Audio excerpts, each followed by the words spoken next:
요번 시간에 이제 우리가 그 생육 중에 사계절 이식값하고 우리 작물이 우리 예산 지역에 사과뿐 아니고 다른 작물을 익히고 나면 우리가 아주 이제 편리해져요.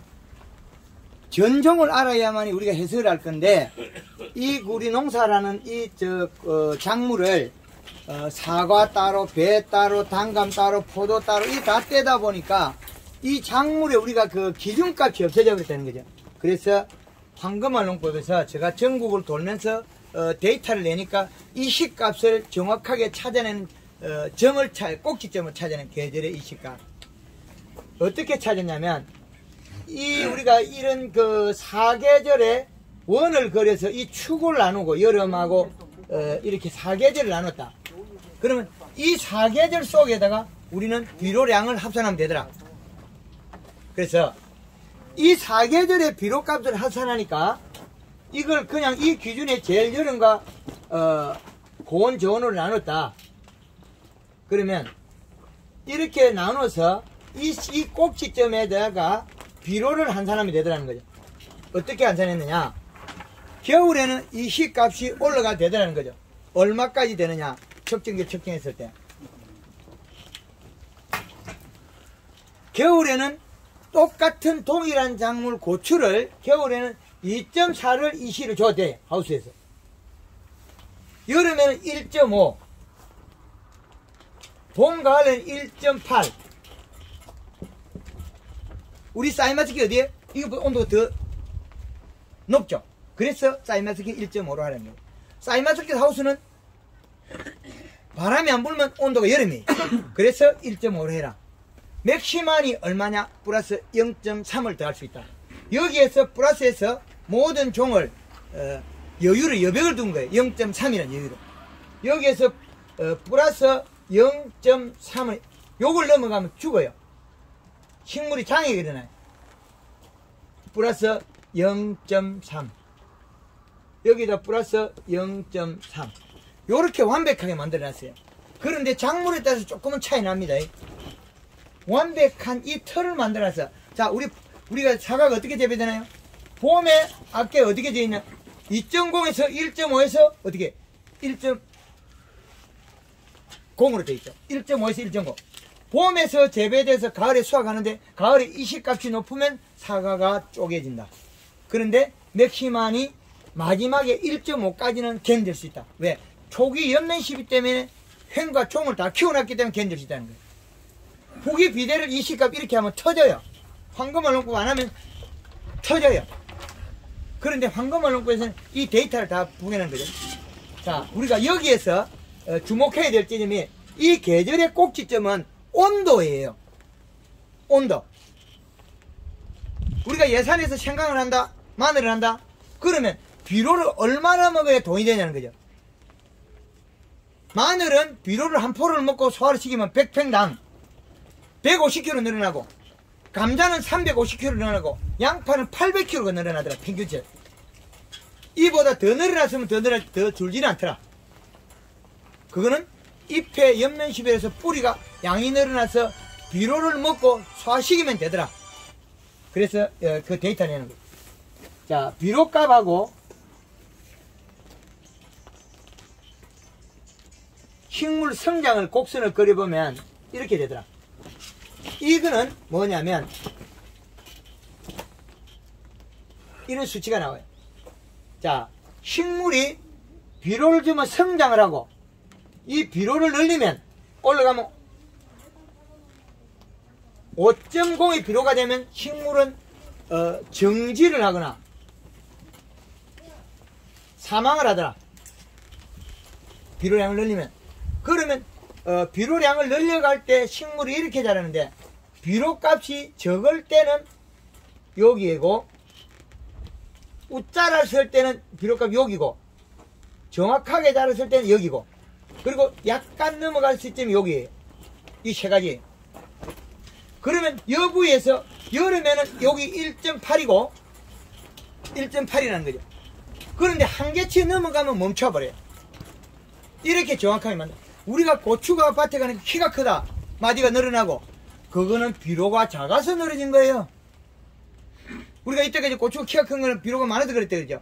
비료가 작아서 늘어진 겁니다. 더 작으면 열었다가 안 열었다가 이리 하고, 조금 작으니까 잎이 얇아서 마디가 늘어지더라. 그 기준값을 찾아낸 거죠.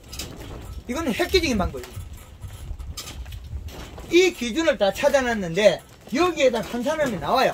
여름에 이 시점에 제일 다른 사과의 제일 좋은 시점, 쌀맛이 제일 좋은 시점, 그거는 뭐냐? 1.5라는 거예요. 봄에는 온도가 낮으니까 늘려도 되는데 쌀맛스켓은 1.5를 넘어가고 1.8을 넘으면 나빠져요. 바이러스 오그러져요. 거기다가 뭐 이상한 거 또 토양으로 뭐 간주하면 잎이 금방 꼬글꼬글해져요. 함부로 이러면 안 됩니다. 그래서 황금얼롱꽃에서는 제일 보약이 뭐냐? 비료가 제일 보약이다 그러죠. 그 뭐 영양제가 제일 보약이다 소리 아니에요. 절대적일 때가 있다. 봄에 키울 때. 그때는 영양이 절대적이고 이동 시기는 수단과 품질과 그 양을 조절하기 위해서 연면시비하는 목적이 있다는 거죠. 우리가 다 하긴 하나 봄에 행동을 유발시키지 않으면 안 되더라고요. 그래서 그 부분을 나눠놨다. 여기에 환산을 해보면 모든 게 다 풀려요. 각 계절에. 요겁니다. 전국을 돌면서 계절의 이 식값을 찾아가 공식을 개발하고 거기에다가 식물하고 계절에 합하는 그래프를 또 찾아낸 거죠. 개발한 거죠. 이거는 아주 좋은 거예요. 우리나라에서. 이건 아마 어지간 문헌에 잘 없을 거예요. 우리 교수님 이거 한번 본 적 있습니까? 없죠? 다른 서적에도 이게 안 나올 거예요 아마. 이거는 우리나라에서 전국의 농산물을 생산하는데 기준값을 설정해놓고 아주 좋게 해놨다는 거예요. 그래서 누구나 다 편리하고 좋게 쓸 수 있도록 아주 좋은 방법이에요. 그래서 가을에 비료량과 이런 걸 결정해놓은 거죠. 그런데 후기 비대가 너무 늘어나면 사과가 터진다는 거죠.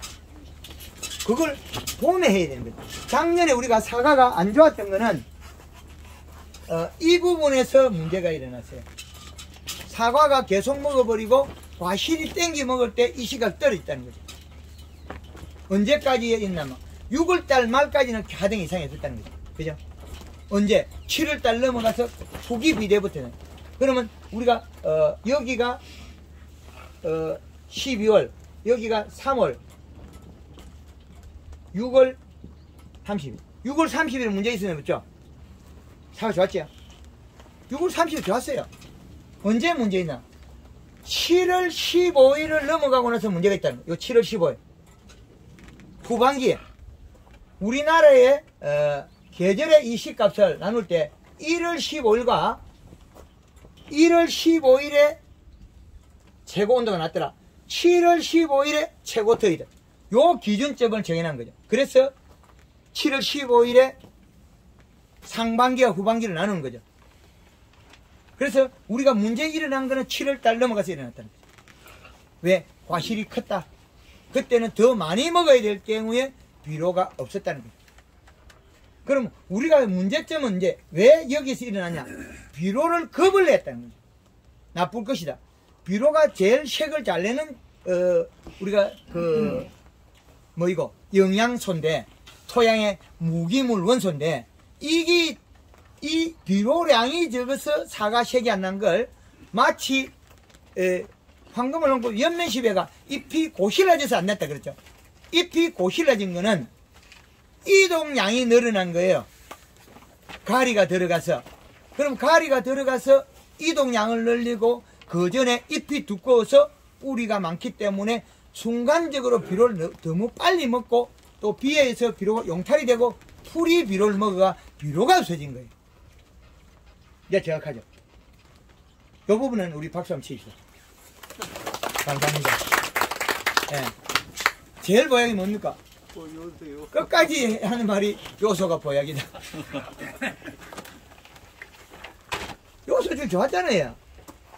아니 근데 요소금이 잔뜩 울르니 또 그 변명하지만 그래서 들어보니까 아니 요소 대신에 영양제 아니 영양제 한번 치는 것보다 요소 값이 싸요.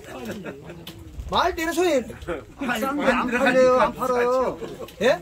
싼데 많이 반 팔아줘. 막 그런 소리 아니면 어디 사서 삽니다. 눈치 고치고 사야 되지. 그래요? 아니 그건 저기 보조를 안 해주죠. 뭐 호주 해도 영양제 한 차 치는 것보다 요소 한 포가 싸요. 뭐 간단한 일인데 뭘 또 따지고 있어. 많이 사야 가져 있어. 10포에 잡수도 안 돼요. 따질 건 따져라. 그게 7월 15일 이후에 문제가 생겼다. 7월 15일이 전반기 농사와 후반기 농사 바뀌어요. 왜?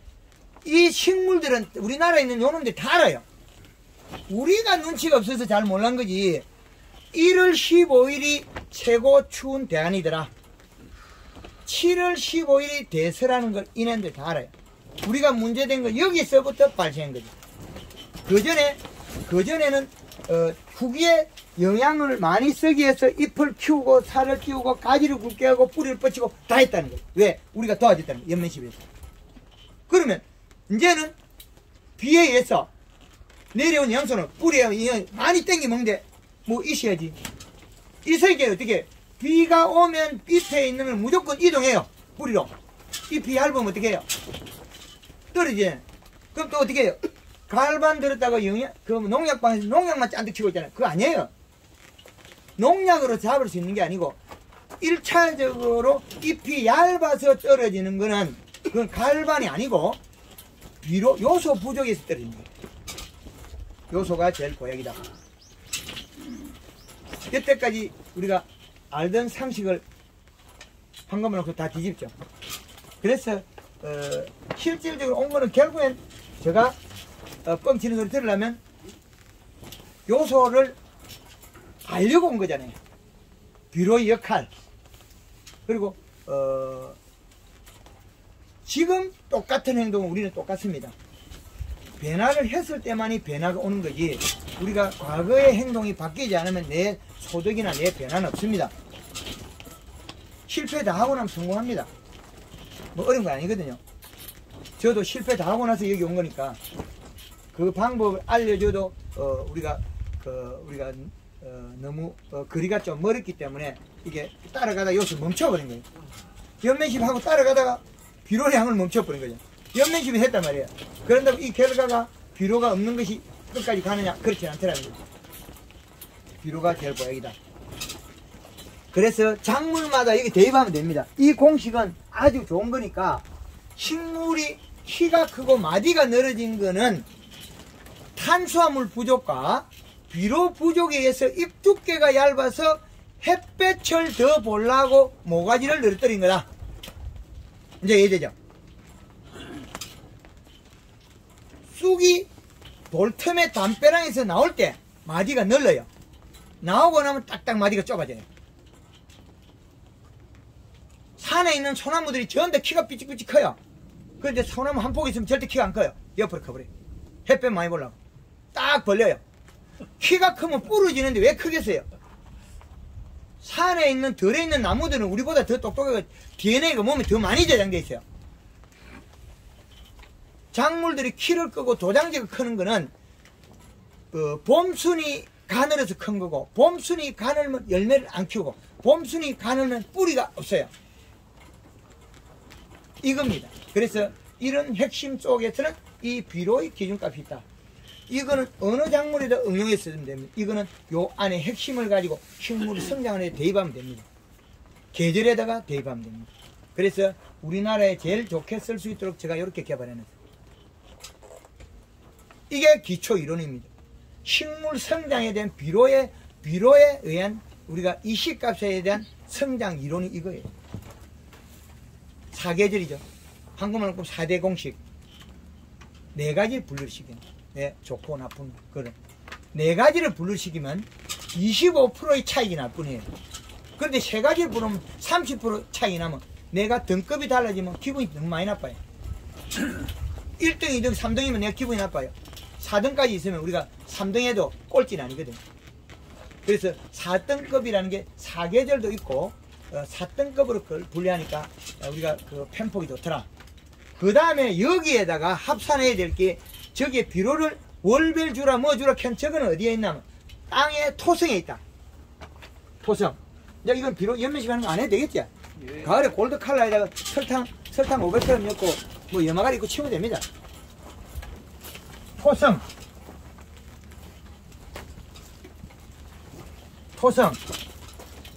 비료에 의해서 토양이 잡고 있는 토양의 잎단 알갱이 크기와 토양의 유기물 함량에 대한 토성이 나옵니다.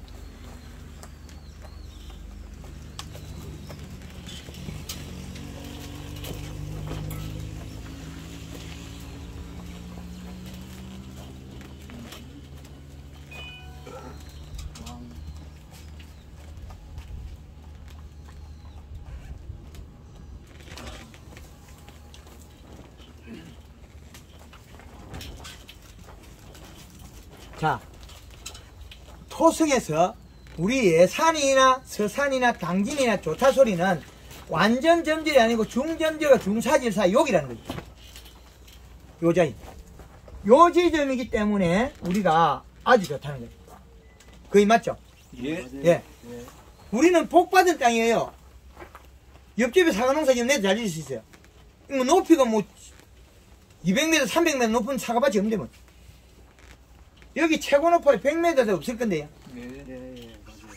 그러니까 정보가 빨라요. 안동이나 뭐 청송이나 저런 데 가면 400고지, 500고지, 600고지 사가 교육이 안 돼요. 그런데 예산에는 최고 높아도 100고지 안 되고 땅이 토양이 여기 아주 좋은 적정한 비옥토를 가지고 있어요.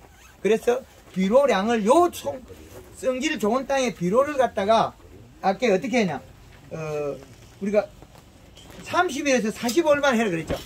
요겁니다. 그러면 이 파리 색깔을 볼 줄 알아야 되겠죠. 잎이 색이 노리짝 하는 것 같으면 가리가 많다. 잎이 약간 진하고 펴져 있고 힘줄만 노려야 되는 거예요. 잎이 진하고 펴져 있고 엠보싱이 나 볼록볼록해요. 그래 비료하고 두 개 맞는데 여기 노리짝 하거나 뭐 오미가 있으면 이거는 비료가 작아서 오미가 있는 거예요.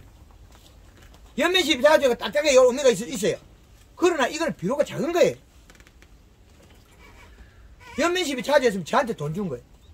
그게 중요한 게 아니고 그거 한번 빼고 비료를 주라는 거예요. 그 비료주가 펴야죠. 비료주가 커야 될 게 잎이에요. 연면십이 10분 더 자란다고 소용없어요. 그건 비료에 해당하는 거지. 비료. 토양의 이식값. 10번, 20번, 30번 자랑하면 많아요. 그한테 저한테는 돈 온 거예요. 그거는. 여러분 호주머니 돈 들어간 게 아닙니다. 그래서 연면 시비는 중요성은 충분히 있으나 비료값을 중요하다 하는 걸 꼭 아셔야 된다. 그거는 비료값이 없으면 연면 시비 자주하면 잎이 두껍고 오며 있을 뿐이지 펴지질 못해요. 그죠? 이제 이해되죠? 딱딱하게 구두가 오며 있어요. 행동이 둔해요. 행동이 조금 더뎌요. 왜? 못 가져오기 때문에. 위에하고 뒤에가 맞아야, 아래에 맞아야 돼요. 연면십이 늘리는 게 20만 맞으면 그건 엄청나게 잘 커요. 봄에 잘 크다가 연면십이 겨울까지 계속 템포를 안 늦추고 계속 갔단 말이에요. 어느 순간 가니까 비료값이 떨어지니까 잎은 요게 딱딱하게 해가지고 될까 말까 하죠. 그게 될까 말까 한 게 비료량이 적어서 그래요. 그렇죠. 근데 저한테 돈 많이 줄 생각하지 말고 나무하고 적절히 교류하라는 거예요. 왜? 이 사계절 이식값이 있기 때문에 여기에다가 꼭 맞추시라는 거예요. 그래, 사과를 재배하는데 여기에서 우리가 해당하기 때문에 비료를 몇 번을 줄 거냐? 비료는 1년에 주되 30일에서 45일 사이에 우리 예산에는 주면 좋겠다. 토질이 좋기 때문에 좀 이 시값을 맞춰야 된다. 그리고 봄에도 6월 달에도 가리 양이 혹시 많아버리면 사과 잎색이 약간 연해질 수가 있어요. 두꺼워도. 그거는 가리 양이 많은 겁니다. 지상부에서 옆면 시비로서 밸런스를 잡고 있기 때문에 지하부에서는 제일 중요한 게 요소입니다. 질소입니다. 그걸 빼놓고 뭐 미량 요소 뭐 잡다한 거 줄 안 셔도 됩니다. 그런 건. 그게 중요한 게 아니니까. 우리 농협에 저 지점장님도 오셨는데, 농협에도 미량요소 팔죠? 예, 예. 그거 그래 중요한 겁니다. 제일 중요한 게 요소인데, 색 내야 될 때 요소가 없어서 색이 안 난 거지, 미량 요소가 없어서 색이 안 난 거 아닙니다. 맛이 없는 게 미량 요소가 맛을 낸 게 아니고, 요소가 부족해서 잎 두께가 얇아서 색이 안 나고 맛이 안 난 거예요. 잎이 일을 못한 거죠. 잎이 일을 한 거는, 미량 요소는 줄을 세우면 저 뒤에 가서 써야 돼요. 20분, 30분 뒤에 있어요. 1번이 뭐냐, 요소는. 1번에서 30분, 40분 가야 미량 요소가 조금 쓰니까, 제일 중요한 거는 요소다. 그래야 엽록소, 그리고 잎이 일을 한다. 제일 기준입니다. 질소가. 그래서 우리는 토질이 좋기 때문에, 올해 우리가 교육받으신 분들은, 이런 기준값을 활용하면 대박난다. 그래서 비료는 우리가 여름에 제일 더운 시즌에서 조금 낮게 가라, 가을에. 왜? 사과가 혹시라도 터질지 모르니까. 그런다고 해서 이 계절에 맞추면 터지진 않아요, 그것도. 1.8이라도 사과 터지냐? 너무 빨리 커서 우리가 따지를 못해요.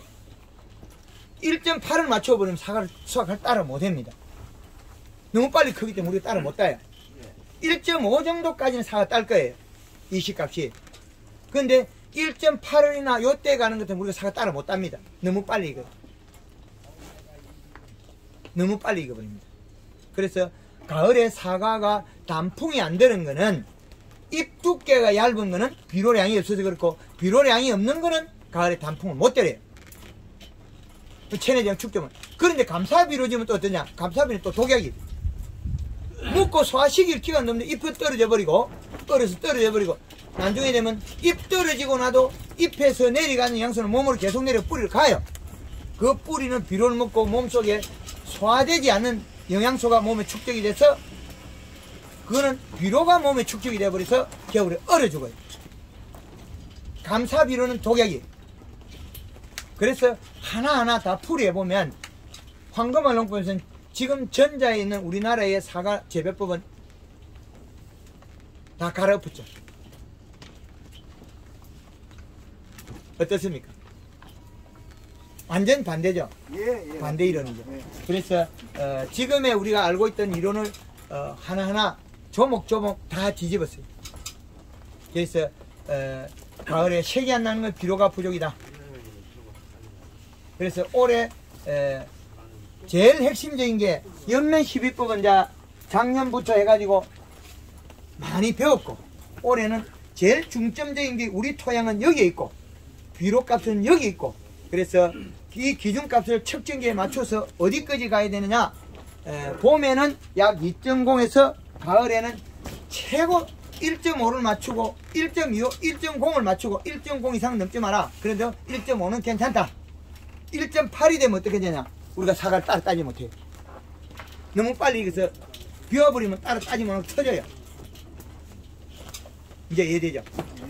이것이 전부입니다. 이제는 질문을 받도록 하겠습니다. 예. 단풍 드리는 거예요? 아, 단풍 드리는 거는 골드 칼라. 단풍은 칼라 2리터에 설탕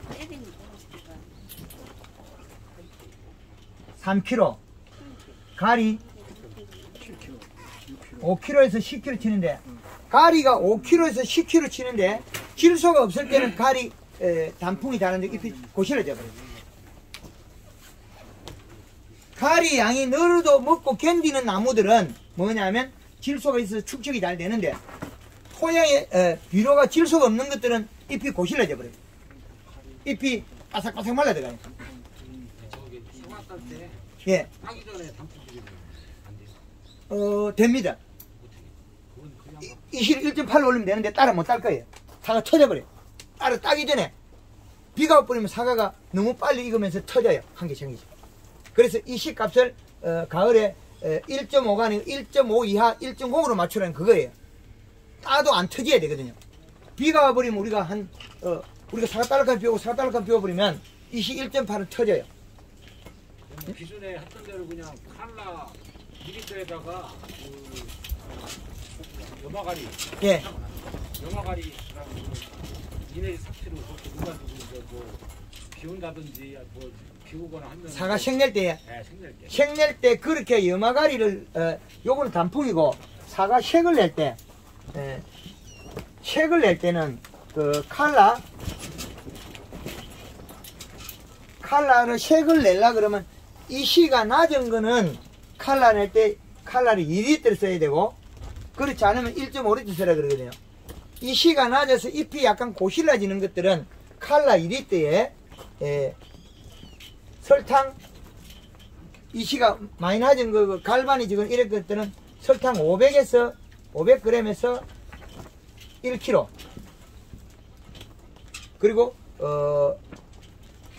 염화가리를 1kg 요소를 1kg 왜 요소가 해야 되겠어요? 염화가리는 낮춰야 될 때가 있어요. 왜? 잎이 얇을 때는 염화가리 1kg가 안 되고 500g 낮춰야 될 거예요. 잎이 얇을 때는 가리가 500에서 500g에서 1kg 요금이 요소를 늘려줘야 그 요소는 얼마까지 쓸 수 있느냐? 최고치가 2kg까지 늘릴 수 있다. 요소를 2kg까지 늘릴 수 있다. 요걸 써가지고 사과 색냄새를 많습니다. 작년에 사과 색이 안 난 거는 요거 차이 때문에. 포도에도 그런 같은 비율로 적용해 줄까요? 왜 이걸 해? 이 시력 맞추면 되지. 또 엉뚱한 거 배워가지고 수월한 방법 비로 맞추면 되는데 왜 마지막까지 이걸 하려고 그래? 저 쓸데없이 질문해 그러잖아. 이 시력 맞추면 이런 걸 할 필요가 없는데 왜 이걸 질문해? 이 시력 맞추면 이 질문 자체가 필요 없는 거예요. 이 변수가 있기 때문에 일부 안 되는 농가에서 우리 그 지점장님 정도 아셔야 되는 거는 농협에서는 다양한 우리 한국말 농부 외 사람들이 오기 때문에 이게 필요한데 우리 여기 교육받은 분들은 이게 필요 없습니다. 이걸 왜 써? 요소주가 맞춰놔야 되지. 그죠?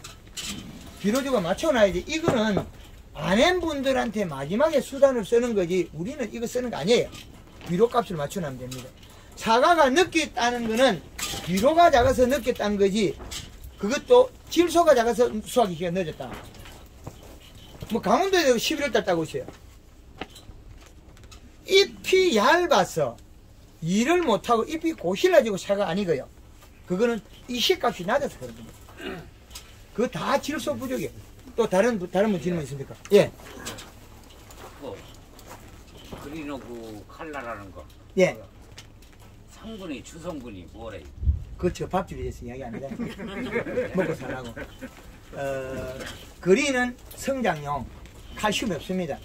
칼라에는 칼슘이 다량으로 들어있고, 그래서 우리 황금알 농법에 그 영양을 연면시비했을 때 과실이 좀 다른 품질보다 맛있게 나와요.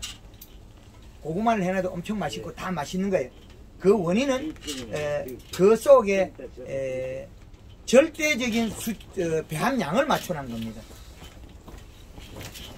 그래서 소비자가들 먹어보고 아 맛있다 하는 거예요. 그게 뭐냐면 그 칼라나 그린 속에 있습니다. 엽채로는 그린 두 번의 칼라만 써도 채소들이 맛있어요. 깻잎이라든지 전구지, 쑥갓 뭐 이런 거 있지 않습니까? 배추 그런 것도 다 그렇게 되는 겁니다. 그럼 우리 예산에서 앞으로